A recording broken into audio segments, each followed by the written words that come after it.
So, you're in Sandy Springs and you're ready for a happier, better-behaved dog. Well, you've come to the right place. We are going to break down everything you need to know to find that perfect local dog trainer. Just picture it for a second.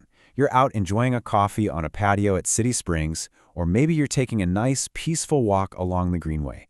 And your dog? They're just calm, relaxed, and perfectly behaved right by your side. That's the dream, right? And the right training makes that completely achievable. We've laid this all out in 5 simple parts. First, we'll talk about what life is like for a dog right here in Sandy Springs. Then we'll get into training methods, how to check out trainers, what to expect for costs and local rules, and finally, the fun part, putting it all into practice around town. Okay, let's jump right into section 1, thinking about your dog's needs right here in your community. Because, training isn't a one-size-fits-all thing. It really ought to be tailored to your actual lifestyle. Life in Sandy Springs means your dog has to navigate a whole mix of environments.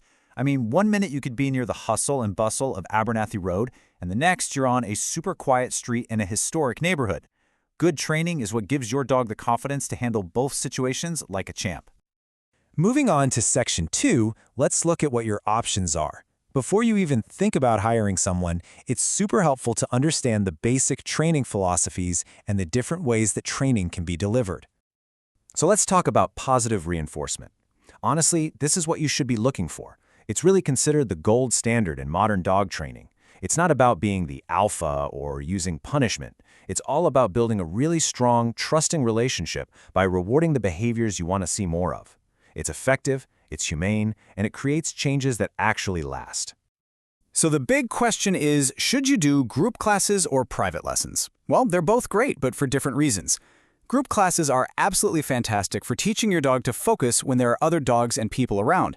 But if you're dealing with very specific issues at home, like going nuts when the doorbell rings or pulling on the leash in your own neighborhood, private lessons give you that personalized, one-on-one attention you need.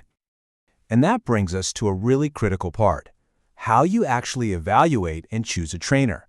Knowing what to look for is going to help you make a decision you feel really good about. Okay, so here's the thing. Georgia doesn't have state licensing for dog trainers. That means these certifications are your best bet for figuring out if someone is a real professional. Seeing letters like CPDTK or KPATC-TP tells you a trainer has passed some tough exams and is serious about their education.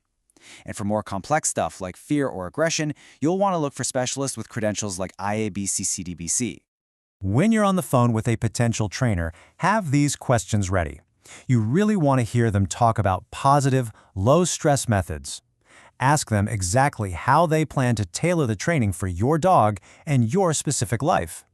In Sandy Springs, and of course, make sure you get a crystal clear breakdown of all the costs up front. Nobody likes surprises there. All right, let's get into the nitty-gritty in section 4.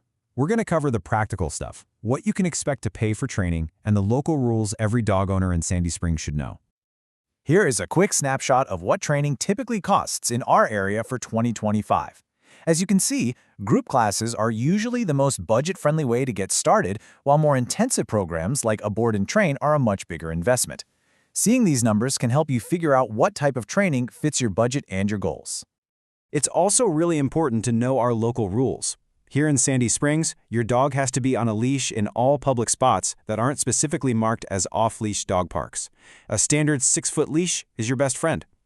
A current rabies vaccination is required by state law, and it's also good to know that excessive barking can actually be a code violation, which, hey, is just another great reason to work on training. Okay, here comes the fun part.